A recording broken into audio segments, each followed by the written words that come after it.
시편 46편 1절 3절, 시편 46편 1절 3절. 하나님은 우리의 피난처이시오 힘이시니 환난 중에 만날 큰 도움이시라. 그러므로 땅이 변하든지 산이 흔들려 바다 가운데에 빠지든지 바닷물이 솟아나고 뛰놀든지 그것이 넘침으로 산이 흔들릴지라도 우리는 두려워하지 아니하리로다. 하나님은 환난 중에 만날 우리의 큰 도움이시다. 하나님이 나 자신의 하나님이시고 나의 도움이 되시기 때문에 어떤 상황에서도 우리는 두려워하지 말자. 이사야 41장 9절 10절. 내가 땅 끝에서부터 너를 붙들며 땅 모퉁이에서 너를 부르고 너에게 이르기를 너는 나의 종이라. 내가 너를 택했다. 실어버리지 아니하였다. 두려워하지 말라. 내가 너와 함께 함이니라. 놀라지 말라. 나는 내 하나님이 됨이라. 내가 너를 굳세게 하리라. 참으로 너를 도와주리라. 참으로 나의 의로운 오른손으로 너를 붙들리라. 하나님이 나와 함께 계시고 너를 도와주시고 너를 붙잡아 주시며 굳세게 하신다. 놀라지 말고 두려워하지 말라. 예레미야 33장 1절 3절. 예레미야가 아직 시대의 뜰에 갇혀 있을 때에 여호와의 말씀이 그에게 두 번째로 임하니라. 이르시되 이를 행하시는 여호와 그것을 만들며 성취하시는 여호와 그 이름을 여호와하는 이가 이와 같이 이르시도다. 너는 내게 부르짖으라. 내가 내게 응답하겠고 너가 알지 못하는 크고 비밀한 일을 내게 보이리라. 갇혀있는 사람이 할 수 있는 유일한 일은 창조, 새로운 일을 만드시는 하나님, 일을 계획하시고 그 일을 성취하시는 그 하나님, 그 하나님께 기도하는 그것이 유일한 일일 것입니다. 우리가 기도한다고 해서 다 응답되는 것은 아니지만 믿음을 실어서 기도하고 또 기도하면 한순간에 어느 순간에 그 기도가 응답되어 있는 것을 보게 될 것입니다. 마가복음 5장 25절 29절. 12해를 혈루증으로 알아온 한 여자가 있어 많은 의사에게 많은 괴로움을 받았고 가진 것도 다 허비하여서 돼 아무 효험이 없고 도리어 더 중하여졌던 차에 예수의 소문을 듣고 무리 가운데 끼어 뒤로 와서 그의 옷에 손을 대니 이는 내가 그의 옷에만 손을 대어도 구원을 받으리라 생각함일러라. 이에 그의 혈루 근원이 곧 나름의 병이 나은 줄 몸에 깨달으니라. 여기 보세요. 옷에 손을 대어도 구원을 받으리라 생각함일러라. 생각했죠, 그죠? 이렇게 생각했던, 깊이 생각하고 이래야 되겠다. 깊이 생각하고 이렇게 해야 되겠구나. 그래서 행동이 옮기면 깊이 생각한 그것이 믿음이 된다는 것이죠. 믿습니다 하는 것이 믿음일 수도 있지만은 깊이 생각하고 궁리를 해서 이래야 되겠구나 답을 내리고 그리고 그 답을 따라서 실천을 하는 그것이 믿음인 것이죠. 12년 동안 혈루증을 앓았던 여인은 이 혈루증의 그 원인이 뭔지 모르지만 계속 피를 흘린 것이죠. 이 피를 흘렸던 여인은 돈도 시간도 열정도 감정도 그죠? 다 허비를 해버렸죠. 다 허비해버렸지만 희망까지도 다 허비해버렸죠. 그죠? 12년 동안 온갖 노력을 했는데 안 되니까 희망마저도 없어져 버렸겠죠. 그렇지만 지병을 고칠 수가 없었어요. 포기할 만도 했잖아요. 그렇지만 포기하지 않고 다시 일어섰습니다. 7.8기를 넘어서 100전101기 한 것이었겠죠. 그죠? 7번 해서 되는 거면 우리 얼마나 좋겠어요. 그죠? 7번 했는데 됐어요. 그럼 대단한 확률이지 않습니까? 제가 젊어서는 7.8기를 정말 안 하고 싶었어요. 그럼 재수를 한다든지 뭐 삼수를 한다든지 이렇게 되면 죽는 줄 알았던 거죠. 그 정도로 젊은 날에는 남들보다 1년, 2년 넘는 게 그죠? 엄청난 그런 차이로 느껴질 수가 있습니다. 근데 나이가 40대, 50대, 60대 들어보면요, 인생에서 7번 정도 꺾이는 것은 아무것도 아닌 것이죠. 그죠? 100번도 꺾일 수가 있습니다. 그러나 101번째 다시 일어서는 것이죠. 이렇게 일어서려면 뭐가 있어야 됩니까? 구원을 받으리라 생각하는 거죠. 아, 이렇게 할 수 있겠구나 하는 생각이 있어야 됩니다. 그 생각이 그냥 스쳐 지나가는 생각이 아니라 깊은 생각이 있어야 되는 것이죠. 근데 이 깊은 생각은 어디서 옵니까? 예수님에 관한 소문을 들었기 때문이죠. 그렇죠? 예수님에 관한 소문을 듣고 다 포기하고 이제 하지 말겠다. 죽으면 죽는 거지 뭐. 이러다가 내 죽으면 죽는 거지 뭐. 자기 운명과 자기 질병까지 받아들이고 숙명처럼 살아가려고 했는데 예수님의 소문을 들은 것이죠. 예수님은 장님도 고치고 안전뱅이도 고치고 죽은 자도 살리고 어떤 경우에도 예수님께 가면 고침을 받는 그 소문이 들린 것이죠. 이 소문을 들으니까 백전하고 있다가 백일기를 하게 된 것입니다. 여러분, 예수님 말씀을 들으면 다시 일어설 수 있는 믿음과 용기가 생기죠. 여러분, 과학적으로 상식적으로 생각하면요, 그냥 거기 주저앉아야 되는 거예요. 12년 동안 병을 앓았고요. 그리고 그걸 고치려고 의사를 많이 찾아다녔고요. 또 그 의사 찾아다니면서 여러분 얼마나 그때 뭐 이렇게 그 어려움이 있었겠습니까? 그렇죠? 의사를 찾아가는데 어려움이 있고 돈을 내야 되는 어려움이 있고 이거 해라 그래서 그거 해야 되고 저렇게 해라 그래 저렇게 해야 되고 그런 어려움들이 얼마나 많이 있었겠습니까? 그래서 내린 결론은 아 이거 안 된다. 이건 불치병이구나. 그런 결론을 내리고 그 결론을 내린 그 생각을 갖고 그 생각을 믿으면서 그게 믿음이 돼서 그 믿음대로 살아갔겠죠. 그죠? 그렇지 않습니까? 요즘 20대, 30대, 40대들 특히 좀 젊은 분들이 하나님 믿고 교회 다니고 기도하고 이런 게 참 어려워졌습니다. 왜냐하면 세상이 전부 다 상식적인 세상 또 과학적인 사고방식 이런 것들이 아주 지배적이기 때문에요. 그것을 넘어서는 것을 생각하기 힘들고요. 설사 생각한다 하더라도 그렇게 되어지면 자기들 세계에서 왕따를 당할 수 있기 때문에요. 하나님을 믿고 또 하나님께 기도하고 기도하면 응답받는다. 이것을 믿고 그 믿음대로 살아가는 것이 참으로 어려운 때가 되었습니다. 여러분, 우리가 다시 일어설 수 있는 용기, 다시 일어서야지 하는 생각, 그리고 일어서게 만드는 그 행동의 첫 출발은 예수님의 말씀입니다. 예수님의 말씀을 들으면 생각이 생기고 깊은 생각에서 결론을 내리고 그 결론을 따라서 믿음의 행동을 하게 된다는 것입니다. 그래서 여러분, 제가 힘있게 말씀을 전하든지 설교자가 막 에너지를 실어서 설교를 하든지 그냥 기침을 콜록콜록 하면서 띄엄띄엄 말씀을 읽어주든지 상관없이 여러분은 그 말씀을 붙잡아야 돼요.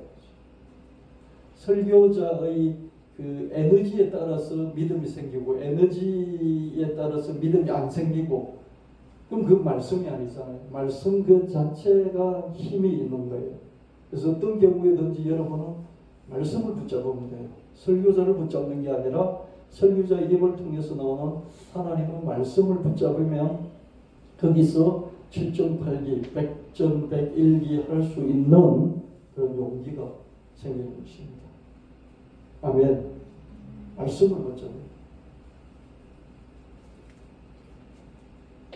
반딧불이라도 되기를 찬양을 만들어 봤습니다. 여러분 다 태양이 되고 싶죠, 그죠? 이런 LED 이 불빛이 되고 싶죠. 근데 나는 반딧불이라도 되었으면 좋겠다. 자유를 외치지만 평등은 외면하고, 그렇죠? 많은 사람들이 광장에 나가서 자유민주주의를 외치잖아요. 그렇죠? 근데 그 사람들은 민주주의를 외치지 않아요. 자유만 외쳐요. 사실은 자유민주주의를 부르짖는 사람들은 자유주의를 외치는 것이지 자유민주주의를 외치지 않습니다. 이번에 정경 총회장들, 각 교단의 총회장을 지낸 원로 목사님들이 모여가지고 우리나라에 자유가 없어져 버렸다. 이 공산 빨갱이 국가가 돼 버리는 중이다. 자유민주주의 나라를 우리가 회복해야 된다. 그러면서 나와서 이렇게 성명서 같은 그런 걸 하는 뉴스를 봤습니다. 미친 짓이죠. 그렇죠? 교단의 총회장이나 된 사람들이 저런 사고방식으로 이렇게 몰사회적인 그런 사고방식으로 국민들 앞에서 이야기를 한다면 평상시에 목회를 할 때 자기 교회에서 얼마나 꼴통 같은 설교를 했을까, 그런 생각들이 들고요. 자기뿐만 아니라 자기 교회의 많은 수많은 성도들을 그런 사람으로 만들었을 것이라 생각하니까 더욱더 한심한 것이죠. 자유를 외치는 사람들 치고요, 민주주의를 외치지 않습니다. 자유만 외치지, 그죠? 평등이 없어요. 자유란 것은요, 힘센 사람이 지 마음대로 하고 싶어 하는 것이 자유입니다. 힘센 사람이요, 지 마음대로 하고 싶은 것이 자유랍니다. 그래서 옛날에는 왕족과 귀족에게만 자유가 있었어요. 그래서 중산층, 이 산업을 통해서 부를 축적한 상인들이, 그죠? 들고 일어나서 혁명을 일으키면서 우리에게도 투표권, 정치권을 달라, 우리에게 자유를 달라 그러면서 정치적인 자유, 자기들도 대통령에 나갈 수 있고 자기들도 투표를 할 수 있는 그 자유를 획득했어요. 그런 게 프랑스 대혁명 이런 거예요. 그랬더니 어떻습니까? 자기들은 또 그 세력들을 부르주아라고 그러시죠. 부르주아. 귀족이나 왕족은 아닌데 돈이 있어서 살 만큼 사는 사람들이 살 만큼 사니까 뭐가 필요해요? 정치적인 자기들도 발언권이 필요한 거죠. 그래서 자유를 달라. 그때 그 자유는 정치적인 자유예요. 근데 이 서민들이 가만히 살아보니까 어떻습니까? 서민들은 어떻습니까? 그 정치적인 자유 있어봤자잖아요. 그렇죠? 그렇습니까? 정치적으로 자유가 있어도 못 사는데 어떡합니까? 그렇죠? 그래서 나는 정치적인 자유 필요 없고 경제적인 자유 달라. 이 경제적인 자유가 뭐냐면 평등이에요. 평등. 야, 돈 같이 우리 밥 같이 나눠 먹자. 이게 평등이에요. 야, 파이, 피자 파이를 니만 그렇게 두 덩어리, 세 덩어리 한 판 다 먹으면 어떡하느냐. 한 조각이라도 잘라서 나에게 줘. 이게 경제적인 자유, 경제적인 면에서 나도 자유를 달라. 이게 평등이에요. 그래서 자유를 외치는데 어떻습니까? 평등을 외치죠. 프랑스 대혁명은 뭡니까? 깃발이 3개죠. 그죠? 지금도 프랑스 깃발은 3색기죠. 그죠? 자유, 평등, 박애자. 자유, 평등, 사랑이에요. 자유만 있고 평등이 없으면 나라가 아니죠. 그죠? 성장을 외치면서 분배는 기피하고. 그래서 자유를 외치는 사람들이 가장 좋아하는 게 뭐냐면 경제성장이에요. 자유시장, 자유경제, 시장 원리에 따라서 자유롭게 모든 것이 결정되는, 정부가 개입해서 이래라 저래라 하지 않고 모든 규제들을 다 철폐하고 수요자와 공급자 사이에서 자유롭게 모든 것이 결정되어지는 그런 자유경제, 자유경제 속에서 경제가 성장하는 것, 여기에만 관심이 있고 이 말만 계속 반복하고 있어요. 여러분, 보수당 쪽의 사람들이요 외치는 것이 야 분배 잘하자, 평등과 분배를 외치는 사람 봤습니까? 아닙니다. 없습니다. 그래서 분배란 얘기를 하지를 않는 것이죠. 애국을 외치면서 민초를 무시하고. 여러분, 애국을 외치는 사람들 참 많이 있어요. 이 애국을 외치는 사람들이요 특별히 기독교 안에서 많이 있어요. 목사들이 애국을 많이 외치고요, 이 장로 권사들이 애국을 많이 외쳐요. 빨갱이의 나라가 무너지고 공산 주의 나라로 바뀐다. 이재명이 그 대통령 되면 문재인이 대통령 됐을 때는 이 나라를 북한에 갖다 바쳤다. 그렇게 얘기하고요. 이재명이 그 대통령이 되면은 완전히 공산국가가 된다. 그러면서 걱정하는 목사, 장로, 권사 많이 있습니다. 이렇게 나라를 걱정해서 그죠? 구국 기도회. 여러분, 개신교만큼 구국 기도회 많이 하는 곳도 없을 겁니다. 미스바 구국 기도회 있었잖아요. 그죠? 에스드 구국 기도회가 있었잖아요. 그죠? 그런 거를 성경에서 끌고 와가지고 구국, 나라를 넘어져가는 나라를 구하자. 그러면서 구국 기도회 개신교만큼 많이 하는 데가 없습니다. 그 필요하겠죠. 그죠? 진짜 나라가 위기에 있을 때, IMF라든지 이런 위기에 있을 때, 금반지, 돌반지 빼서 나라에 갖다 바칠 뿐만 아니라 기도에 해야 되죠. 그죠? 근데 그렇지 않는 상황에서도 매일 무조건 잘 돼도 못 돼도 구국이라는 말이 개신교 안에서 많이 넘쳤고요. 그걸 약간 대한민국을 구하자가 구국, 구국 대한민국이잖아요. 그죠? 근데 구국 대한민국을 약간 영어로 고상하게 표현한 게 뭔지 아십니까? 세이브 코리아. 저 부산에서부터 올라온 그 세이브 코리아 열풍이 전국을 뒤덮고, 그죠? 그 부산 토착 외부들이 저 광주 빨갱이들한테 가가지고 구국을 외치고, 그죠? 나라 살리자. 그런 게 세이브 코리아잖아요. 그죠? 우리나라는 빨갱이든지 토착 외구든지 하여튼 이렇게 갈라져 있는 그런 상황이 되어버렸습니다. 그거를 목사들이 그렇게 많이 했습니다. 제가 12월 3일 있었던 계엄령 사태 이후 그냥 입을 다물고 있었는데요. 너무 이 계엄령은 일어나서는 안 되는 내란죄잖아요. 그래서 이거는 당연히 금세 수습이 되고 모든 국민들이 뜻을 같이 할 것이다. 이렇게 봤는데요. 이상하게 거의 세력이 반반될 정도로, 그죠? 반반될 정도로 탄핵 찬성과 반대가 이렇게 계속해서 싸우고 있는 이런 형국이고요. 이 탄핵 반대 쪽에 목사들이 그게 우글거린다는 말이죠. 큰 교회 목사치고 탄핵을 찬성하는 목사들이 없어요. 큰 교회 목사들은요, 본질적으로 권력지향적이 돼버려요. 그래서 큰 교회, 이 사람은 좀 참신한 목사다 싶은데 딱 보면 모든 큰 교회 목사들은 반드시 권력 아부형으로 점점점 바뀌어가는 것을 보게 됩니다. 그래서 일반 국민들이요, 의식 있는 일반 국민들이요, 목사가 교회가 너무 싫은 거예요.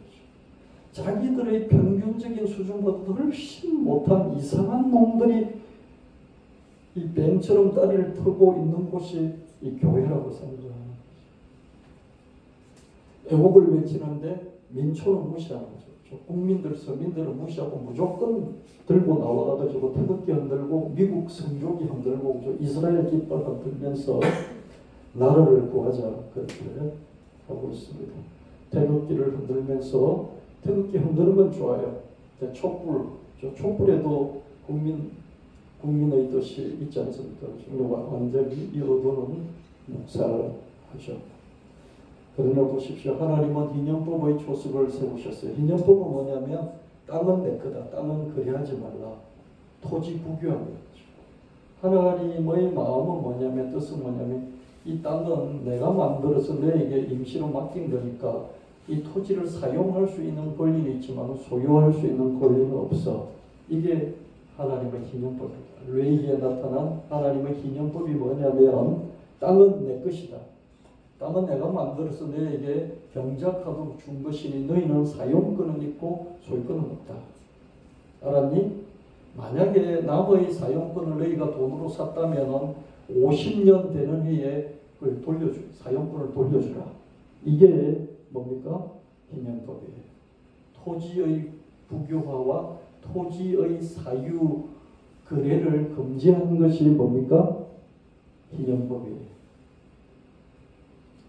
이 사용권을 네가 돈 주고 샀다 할지라도 이 사람이 뭐 술 처먹고 도박하고 가산탐진해가지고 말아먹어서 빚이 많아서 그 땅을 사용권을 너에게 돈 받고 넘겼을지라도 딱 50년 후에는 원위치 되돌려줘야 돼. 이게 희년법이에요. 하나님의 희년법이 무섭지 않나요? 그죠? 이 완전 공산당 빨갱이 아니에요. 그죠? 토지 사유화를 금지한 거니까 빨갱이 중에 빨갱이고요. 중국 공산 정권의 토지 정책하고 똑같아요. 중국은 100년씩 토지 사용권을 줘요. 100년. 그러고 난 뒤에 100년 후에는 다시 회수해요. 이게 중국의 토지, 지금은 어떤지 모르겠는데요. 중국은 토지 소유 금지입니다. 국가 거니까요. 사용권만 줘요. 이게 희년법하고 똑같아요. 중국이. 그 빨갱이지만 하나님은 없지만은 하나님의 희년법에는 이게 맞는 거예요. 그렇죠? 이런 말들을 하지도 못해요. 목사들이요. 성경에 나와 있는 거죠. 이런 말을 했다 그러면 저 빨갱이 되어버린 거죠. 종북 좌빨이 되어버린 거죠. 예수님은 평지설교의 기준을 정하셨고, 평지설교는 뭡니까? 가난한 자는 복이고 심령이 가난한 자가 아니에요. 누가복음에 나오는 평지설교는요, 심령이 가난한 자는 복이 있나니 천국이 저희 것이다. 이 마태복음에 나오는 거고요, 상상수훈에 나오는 거고요. 누가복음의 평지설교는 심령이 아니에요. 그냥 가난한, 경제적으로 가난한 사람은 복이 있나니 예수님과 함께 시작된 하나님 나라가 저희 것이다. 이게 평지설교입니다. 이 평지설교의 기준은 뭡니까? 가난해야, 경제적으로 가난해야 하나님 나라에 들어올 수 있는 거예요. 액면 그대로예요. 근데 그 목사들이 안전해요. 물타기 해가지고 마태복음에 나오는 심령이 가난한 이것만 계속 가르쳐요. 심령이 가난한 부자인데 심령이 가난해서 예수님을 찾으면 천국에 들어가요? 못 들어가요? 들어가요? 못 들어가요? 들어가요. 근데 그거는 2차적인 것이지 1차적인 건 뭐예요? 그냥 경제적으로 일단 가난한 사람 보고 예수님 오셔서 수강 무거운 짐진 자들아 내게 오라 내가 너를 시기할 뿐만 아니라 내가 나를 믿으면 천국이 너희 것이다. 이렇게 말씀하셨단 말이에요. 할렐루야. 부자들에게는 1차적으로 부자 찾아가서 예수님 그런 말씀 안 하셨다고요. 찾아온 부자들에게 나중에 부자들이 생기니까 부자들도 예수님이 궁금해서 예수님께 오니까 예수님이 신령한 심령이 가난한 자까지 이게 갈로 닫고 갈로 열고 심령을 붙여 넣어서 그렇게 말씀하셨지 않을까 저는 그렇게 해석해 봅니다. 상상수는 심령이 가난한 자 마태복음이고요. 평지설교는 뭡니까? 그냥 가난한 자들 이렇게 말씀합니다. 그래서 복음의 천국이 너희 것이라는 복음의 1차적인 대상은 누굽니까? 그냥 경제적으로 가난한 자들이에요. 이걸 안 가르치는 거예요, 목사들이요. 예수의 원래 그 복음은 뭐였습니까? 가난한 자들이에요. 누가복음 4장에 보면 희년이 왔다. 하나님의 은혜에 희년을 선포하는데 그 희년의 대상이 부자가 희년의 대상입니까? 가난한 자가 희년의 대상입니까? 지가 마약을 먹었던 술을 먹었던 뭐 노름을 했던 뺏겨버렸던 토지를 농가 밭을 50년 후에는 돌려받는 지가 죽어버리면 자식이라도 돌려받는 자식이 죽으면 그 손자라도 돌려받는 그것이 부자들 향한 희년법입니까? 가난한 자들 향한 희년법입니까? 가난한 자잖아요. 그 가난한 자들에게 복음이 전파되고 가난한 자들에게 희년을 선포하신 것이 예수님 공생의 첫 번째 회당에 들어가서 하신 일이죠. 이걸 이렇게 정확하게 전하지 않고요. 자꾸 자유를 외치고 성경을 외치고요. 그리고 애국 부국을 외치고 세이브 코리아를 외치고요. 이 짓을 목사들이 하고요. 그것도 교단 총회장이나 되는 그런 막강한 그 교권 권력을 가지고 수많은 성도들을 거느리고 설교를 해온 그런 사람들이 마이크를 잡고 그렇게 떠들고 있습니다. 성령님은 유무상통의 모범을 보이셨죠, 그죠? 초대교회 때 그 아나니아 삽비라 사건도 있었고요. 또 그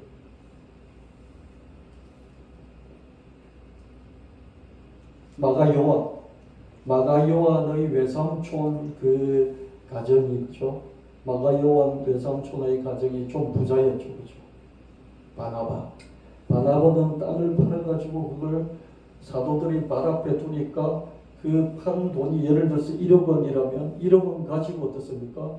그 교회 오는 못 사는 사람들과 유무상통하면서 니 것 내 것 따지지 않고 그 1억 원을 가지고 먹고 살았어요.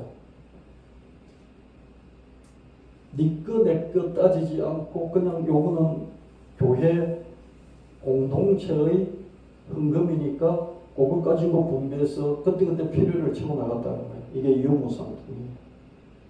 필요를. 한 사람은 한 끼를 가져가고 가족이 10명이면 10끼를 가져가는데 한 끼를 가져가는 사람하고 10끼를 가져가는 사람하고 차이가 뭡니까? 필요가 한 끼만 필요하면 한 끼를 가져가고 10끼가 필요하면 10끼를 가져가요. 근데 그 사람들이 공헌한 건 뭐 있어요? 헌금 내놨어요? 아무도 안 내놨어요. 근데 바나바가 내놨죠, 그죠? 내놓은 그거 가지고 10끼를 가져가요. 이게 공산주의입니다. 공산주의는 뭐냐면요, 필요가 많은 사람에게 많이 주고 적은 사람에게 적게 주고, 이게 공산주의입니다. 꼭 그렇게 된다는 보장은 없지만은요, 원래 공산주의 이론은 그렇다는 거예요. 그러면 성령님은 공산주의가 아니에요. 지금 시각으로 보면 공산주의입니다. 야, 있는 사람 내놔. 성령의 감동을 내놨더니 그거 가지고 쭉쭉쭉 나눠주는데 한 가구당 똑같이 너도 10개, 너도 10개가 아니라 너 식구 1명이니까 1개, 너 10명이니까 10개.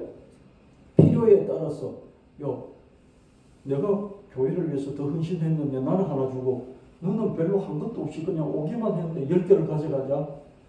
이렇게 따지지 않는다는 거죠. 왜냐하면 10개가 필요하니까 10개를 주는 거예요. 이게 공산주의. 그러면 우리가 하나님 나라 갔을 때 천당에서는 그럴까요? 안 그럴까요? 천당은 당연히 그렇겠죠. 그죠? 그래서 공산주의가 그렇게 나쁜 게 아니에요. 따지고 들어보면 이론적으로는 좋은 거예요. 실제로는 그렇게 실천을 못할 뿐이지 좋은 거예요. 성령님이 그렇게 하신 거예요. 근데 반짝 그렇게 했죠. 그죠? 왜 그렇습니까? 인간의 본성이 자기가 많이 갖고 싶어 하지, 나누고 싶어 하지 않기 때문에 반짝 그렇게 했지, 그 이후로 그렇게 되는 경우가 드물었어요. 교회마다 달랐겠죠. 그죠? 그렇게 좀 되는 교회도 있고 안 되는 교회도 있고 그렇겠죠. 근데 성부, 성자, 성령은 지금 시각으로, 지금 이론으로 따지면 극좌빨입니다. 극좌빨림이 이론을 경제적으로 갖고 계십니다. 토지 국유와 토지 사유 금지 하나님 인연법. 예수님 편지설교, 복음도 천국도 경제적으로 가난한 데에 계시다. 이 빨갱이잖아요. 성령님, 야 가진 자 바나바 너 돈 많지? 땅 팔아서 내놨더니 어떻습니까? 똑같이 나눠주지 않고 많이 필요한 사람이 더 많이 주나. 빨갱이 중에 빨갱이. 지금으로 따지면 그렇다. 하나님이 빨갱이가 아닙니다. 하나님 빨갱이도 아니고 예수님 빨갱이도 아니고 성령님 빨갱이도 아니고 하나님 만유를 통치하시기 때문에 왼쪽도 보고 오른쪽도 보고 중간도 보고 위도 보고 아래도 보고 하나님 머리부터 발끝까지 다 눈이 계시기 때문에 다 보시는 분이십니다. 아멘. 자도 아니고 우도 아니에요. 근데 특별히 하나님은 편애하시는 게 있다면 편애가 뭐냐면 못 사는 자식에게 마음이 더가 있는 편애가 있는 거예요. 하나님은요. 아멘. 이게 하나님 사랑이에요. 하나님의 사랑은 편당적이고 편애적이고 타당적이에요. 가난한 사람들이 뭉쳐있는 거기에 마음이 들어가 있어요.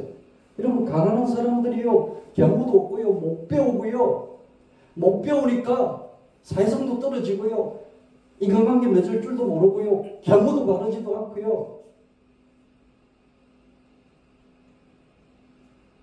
뭘 하든지 하나라도 더 이렇게 손 벌려서 가져가려고 그러고요. 이 가난한 사람이죠. 부자들은요, 배우고요. 세상도 밝고요. 인간관계도 잘하고요. 영어도 밝고요. 줄 줄도 알고 받을 줄도 알고요. 인간 간의 거리도 지키고요. 부자들이 더 그래요. 훨씬 인간성이 밝고요. 일하기 편하고요. 꼬여있지 않고요. 부자들이 더 그래요. 좋은 집에서 자란 그 아이들 보면요. 오히려 순진무구해요. 아, 저것들 뺏겨 먹으려면 정말 금세 뺏겨 먹을 수 있겠구나 싶을 정도로요. 마음이 훨씬 더 순수한 아이들이 있을 수 있어요. 여러분 그런 거 못 봤어요? 그렇다는 거예요. 근데 왜 가난한 사람들이냐? 그렇게 한들 저렇게 한들 가난한 사람들 거기서 벗어나기 힘드니까 가난하기 때문에 저렇게 됐다고 하나님이 생각하셔서 그 가난한 자들에게 마음이 더 쏠려 있고 저들에게 형편이 달라지도록 환경을 바꿔주고 싶은 것이 하나님이신 것이죠. 그래서 인연법을 만드신 거예요. 야, 해먹을 만큼 해먹었지 않냐? 50년 너가 돈 주고 그 땅을 샀을지라도 50년 그 땅을 부려먹었으면 됐다. 이제 돌려주라. 아니 저 술 먹고 막 저기 노름하고 막 놀러 다니고 그래서 저거 다 가산탕진한 거 아니에요? 저것도 돌려주면 또 그렇게 할 텐데요. 그렇게 얼마든지 말할 수 있잖아요. 그죠? 그건 신경 쓰지 말고 네 할 만큼 했으니까 돌려줘. 이게 하나님의 영법이에요. 여러분 목회자들이 이구동성을 하는 말이 뭔지 아세요? 가난한 사람들이 착한 거 아니라는 거예요. 가난한 사람이 예의 바른 거 아니라는 거예요. 가난한 사람들이 자잘한 사기들 많이 친다는 거예요. 가난한 사람들이 자기들끼리 그죠? 사기치고 거짓말하고 그런 이야기를 하는 목사들 얘기를 많이 듣습니다. 저도 경험해보면 그런 것 같고요. 그런데 왜 예수님이 가난한 자들에게 가셨을까요? 가난하기 때문에 저렇다는 생각을 더 많이 하시고 그들의 환경을 바꿔주고 싶은 거예요. 여러분 눈이 멀면 돈 벌 수 있어요? 취업할 수 있어요? 안 되잖아요. 안전뱅이가 돈 벌 수 있어요? 취업할 수 있어요? 안 되잖아요. 그 환경을 바꿔주지 않으면 안 된다는 이런 척은지신 사람은 당연한 거 아니에요? 사람은 높은 데서 낮은 데로 흐르는 물과 같지 않아요? 물이 이렇게 쭉 흘러가듯이 사람은 그렇게 흘러가는 거 아니에요? 낮은 곳으로 흐르잖아요. 하나님이 사랑이시면 당연히 그렇죠.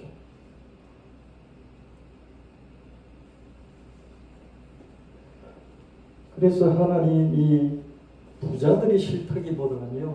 가난한 자들을 더 생각하셔서 인연법 만드시고 평지설교 기준 정하시고 유무상통의 모범을 성삼일체 하나님 부르신 거예요. 아멘. 가난한 자들은요 열심히 노력해야 되고요. 그리고 현재 상태보다 더 나아지려고 정말 가진 자보다 더 노력해서 강을 끊어나가야 돼요. 또 예의 바르게 해야 되고요. 또 경우가 발라야 되고요. 줄 건 주고요. 받을 건 받을 줄 알아야 되고요. 인간관계를 맺어서 그 인간관계 속에서 기회를 얻어나가는 이런 게 있어요. 공부해야 되고요. 가난한 자는 무식하잖아요. 가난한 자가 왜 무식합니까? 맨날 노가다하고 몸을 팔아서 돈 버니까 언제 머리를 써서 이 책한권이라도 읽을 그런 시간이 있냐고요. 힘, 에너지도 없고 시간도 없고 그죠? 10분이라도 더 자야 내일 일을 가는데 어떻게 공부를 할 수 있어요? 그러니까 무식하죠. 그래서 더 공부해야 돼요. 잠이 부족한데 어떡합니까?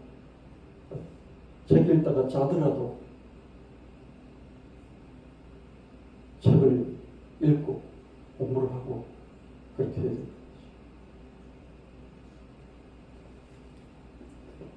모세는 파라오의 불의한 권력과 싸웠고, 모세는 어떻습니까?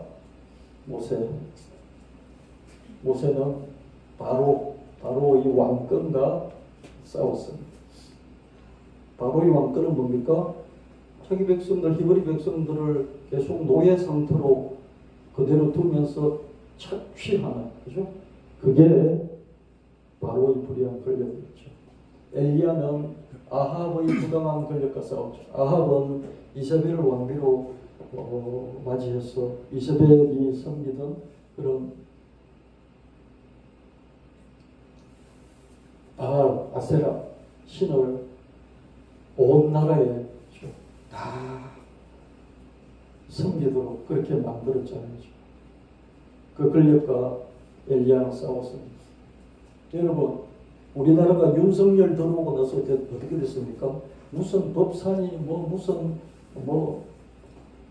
어쩌니 그러면서 그죠? 얼마나 이 나라를 무속화시켰어요.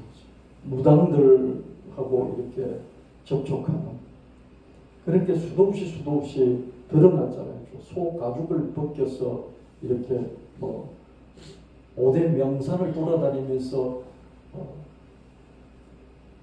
구슬을 했다느니 하는 그런 얘기도 나올 정도로요. 용자를 써가지고 법원에다가 뿌려놓고, 그죠? 용산 거기 이렇게 대통령실 어디다 뿌려놓고 이런 얘기도 이렇게 가짜뉴스인지는 모르지만 돌아다니고 그럴 정도지 않습니까? 그죠? 우리나라 무당이요 70만 명, 목회자는 10만 명, 목회자 10만 명, 무당 70만 명. 왜 무당이 이렇게 자꾸 늘어날까요? 나라가 너무 힘드니까. 20대, 30대들이 일자리가 없으니까 무당으로 자꾸 무당이 되는 거예요. 요즘 젊은 무당들 얼마나 많은지 아십니까? 그게 하나의 일자리예요. 무당은 70만 명 이상 계속 늘어나요. 목사들은 계속 공격을 받고 목사들 수준이 낮아가지고 쪼그라들고 있죠. 그죠? 사회가 교회와 목사를 버리잖아요. 학을 떼요, 목사들한테. 예수 안 믿는 일반 사람들, 상식을 갖고 일반 사람들이 보기에 목사들은 너무 이상하거든요. 학을 떼는 것 같아요. 그게 자꾸 쪼그라들어요. 선지자들은 사회정의와 공정을 위해서 싸웠죠. 우리 성경을 보면 알 수 있습니다. 보세요. 김진홍, 정강훈, 손영복, 전한길. 이 사람들 쓰레기죠. 탄핵 반대, 윤석열 다시 대통령 복귀 이걸 외치고 있죠. 요 세 사람이 목사예요.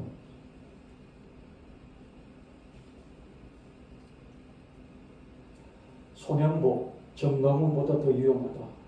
저 부산 세계로 교회에서 올라온 세이브 코리아를 만든 목사죠. 그래서 하나는 정강훈은 강화문파고요, 손영복은 여의도파.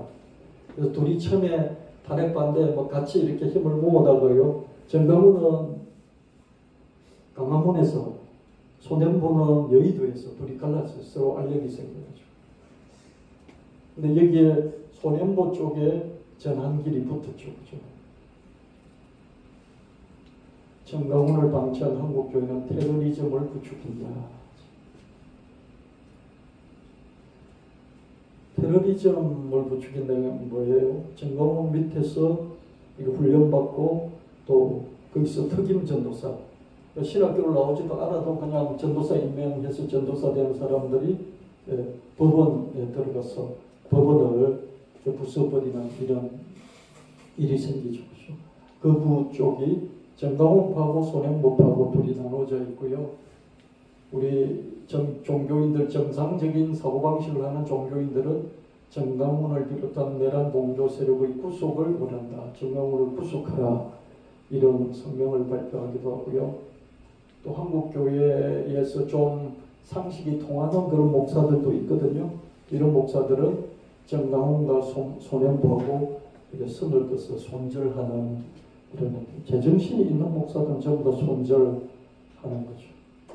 근데 우리 개신교는 천주교 교황이 뭐라고 성명서를 하나 발표하면 전체 세계 전체 천주교의 의견이 될 수 있잖아요, 그죠? 거의 그럴 수 있잖아요.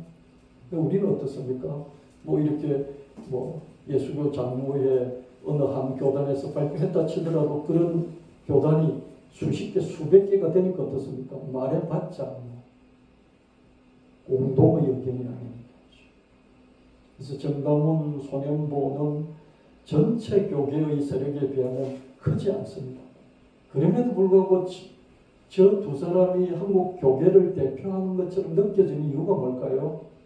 다른 쪽은 말을 안 하고 있는데 저는 말을 자꾸 하니까 저게 전부 다인 것처럼 일반 사회인들한테는 비춰지는데 저 사람이 다 교회 목사고 교회 목사다 보니까 어떻습니까? 아, 교회가 저렇고 목사가 저렇구나. 그런 생각을 합니다. 사회는 교회의 몰사회성, 사회성이 없다는 거죠. 그렇죠? 사회성이 없다는 말이 뭐냐면은 자기들끼리 뭉쳐있는 거죠. 사회는 교회의 권력 아부를 비판하고 큰 교회 좀 힘있는 목사라고 싶은데 다 권력의 아부죠. 윤석열이가 이렇게 왕자 새기고 이렇게 나오고 이러면 그 비판을 해야 되는데 비판하기는 그냥 불러가지고 이렇게 얼굴 안면 뜨고 안수해주는 이런 일을 합니다. 교회는 전혀 빛과 소금이 아니다. 사회는 야 교회가 무슨 빛과 소금이냐. 교회가 세상보다 더 세속적이지 않냐.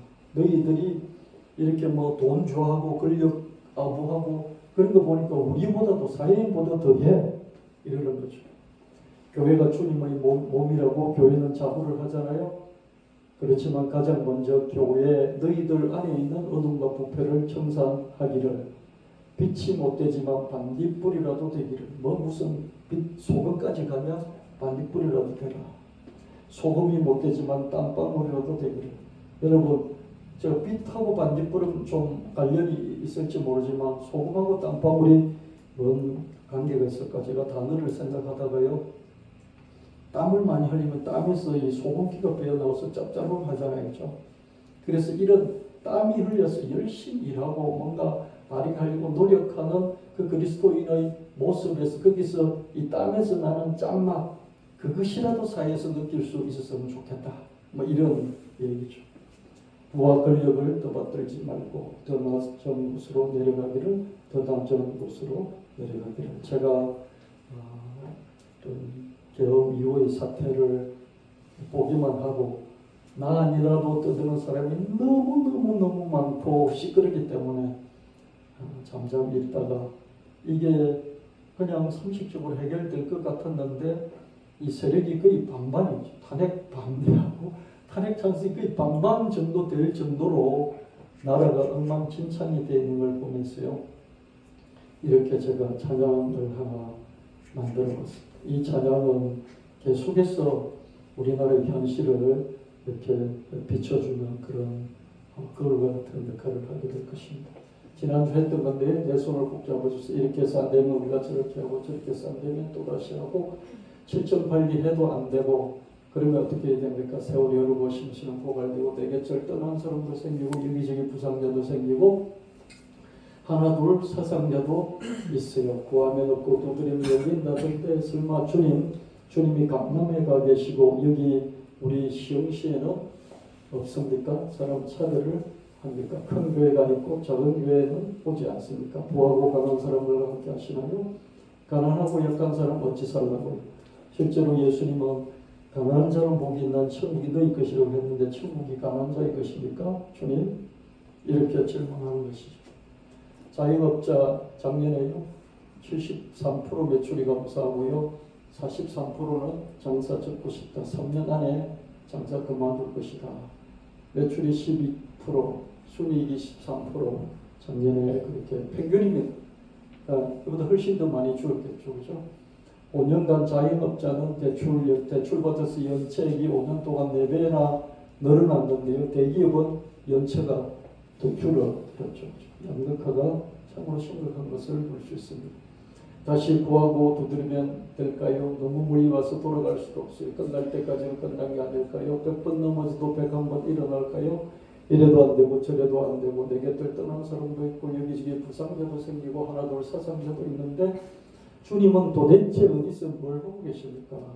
지금 속히 내 손을 꼭 잡아주세요. 지금 속히 내 손을 꼭 잡아주세요. 여러분의 개개인의 형편을 제가 잘 몰라요. 여러분의 형편을 제가 알고 싶어도 여러분 제게 말해주지 않습니다. 말해주지 않을까 몰라요. 그래서 제가 여러분의 형편을 속속들이 모를지라도 여러분의 마음속에 있는 여러분의 그 신음 소리 그것을 하나님이 아시고 보시기 때문에 입으로 소리를 내어서 예수님께 간절히 기도하시길 바랍니다. 여러분 현재 형편 생각하면서 간절히 기도하시길 바랍니다. 제가 이 12.3 경 사태를 보면서 느낀 것이요. 국민들이 너무너무 여기 빠져있다. 그런 느낌이 들었습니다.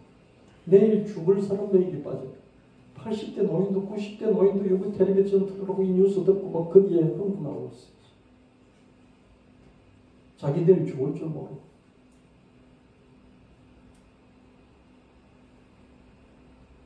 자기를 챙겨요.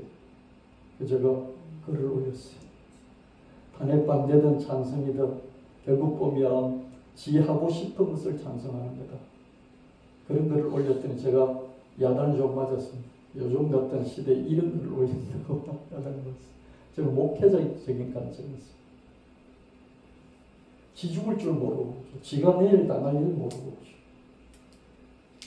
대한민국은 일제시대 때도 살아남았어요. 아멘. 6.25 때도 살아남았어요. 아멘. IMF 때도 살아남았어요. 아멘. 그 나라는 살아남는 중에 사람들은 계속해서 죽었어요. 개인은 죽었다고요. 오늘도 자살해서 40명씩 죽어요. 하루에 평균 40명씩 죽는 게 우리나라의 자살로. 지를 돌봐요. 지와 지 가족을 돌보는 것이 1순위로 생각합니다. 아멘. 여러분 챙겼어요. 여러분 몸 아픈 것을 챙기라고요. 여러분 사업에 구멍 난 것을 챙기시라고요.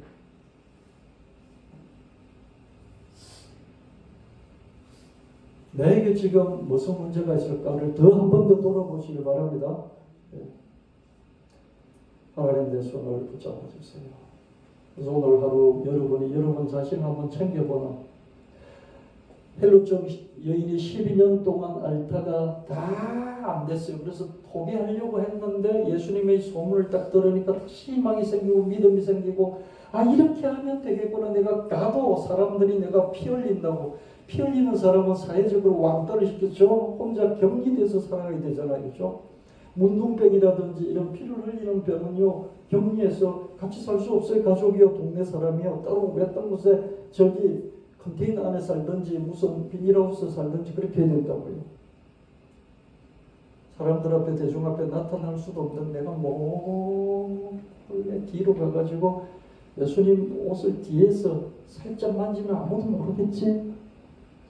이렇게 궁리해서 뭔가 자기 나름대로 답을 찾아내는 거예요.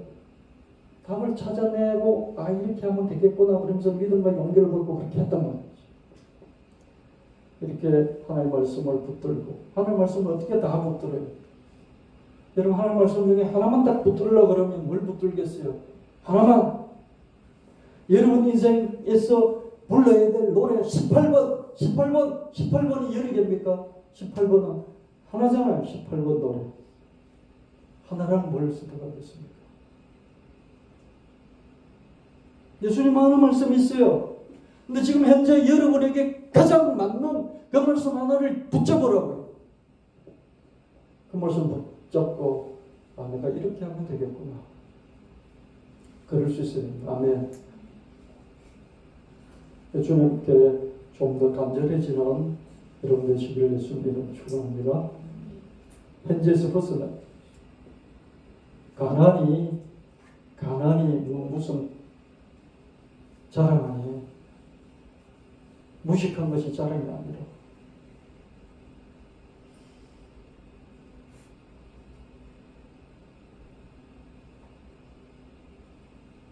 물려받은 부자도 있지만요, 가난을 벗어나려고 발부둥 쳐서, 더 실패한 사람도 있지만 발부둥 치고 발부둥 쳐서 자기 당대의 부를 이룬 사람도 있어요. 있죠, 그죠? 몸부림치는 거예요.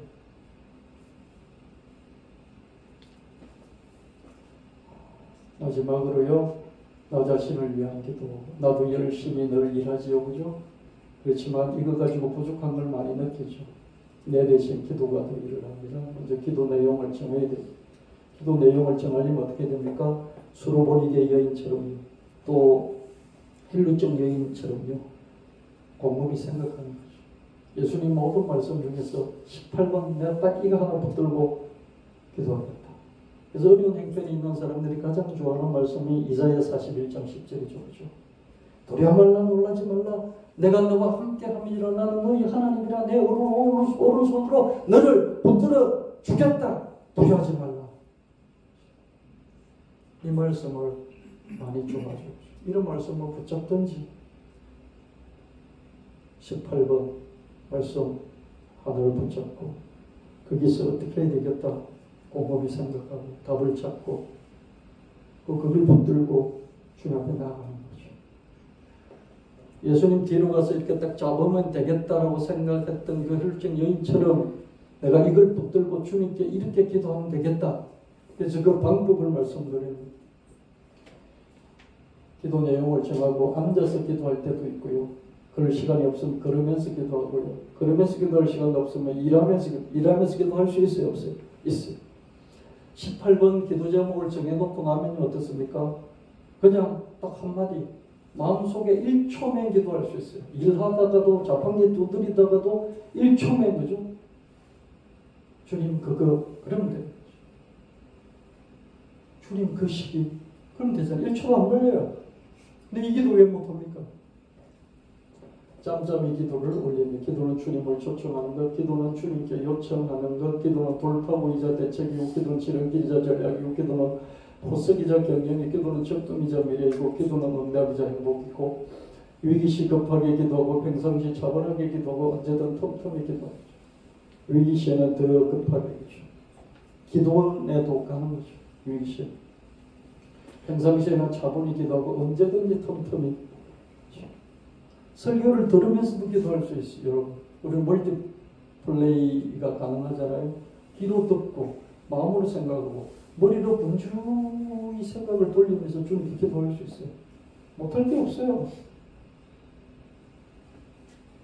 기도하면 하늘의 문이 열리고 지혜와 능력이 별같이 쏟아지는. 기도는 적금이자 미래이고, 기도는 응답이자 행복이지.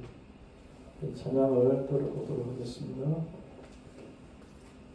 그러면서 여러분 기도하십시오.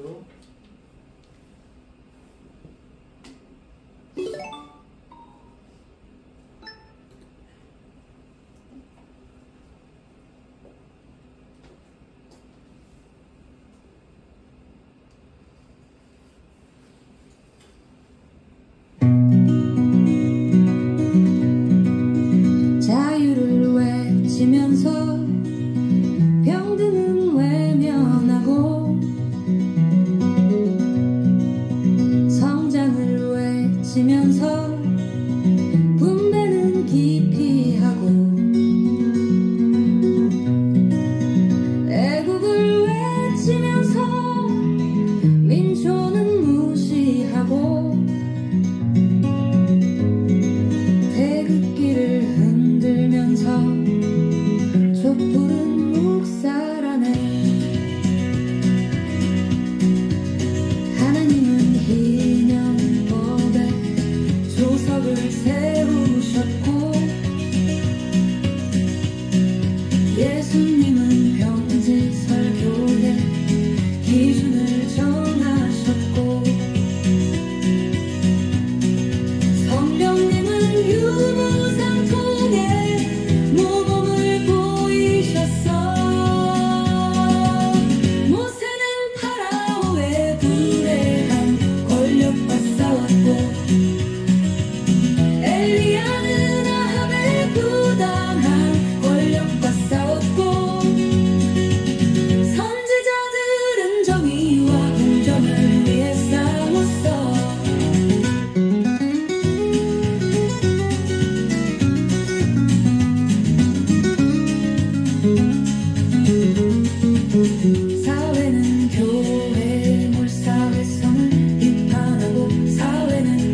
이렇게 해서 안 되면 저렇게 하고 저렇게 해서 안 되면 다시 또 하고 그러나 7.8기마저 안 되면 그 다음은 어찌 해야 하나요?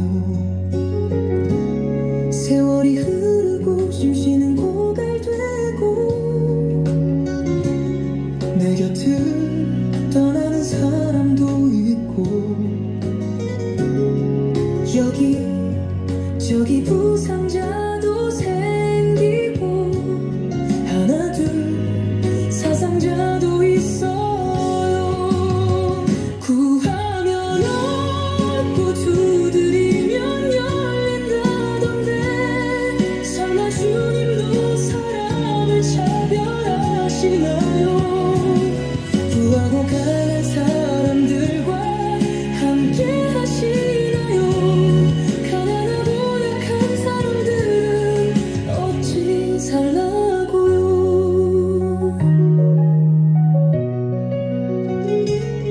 다시 구하고 두드리면 될까요? 너무 멀리 와서 돌아갈 수 없어요. 끝날 때까지는 끝난 게 아닐까요? 100번 넘어져도 100번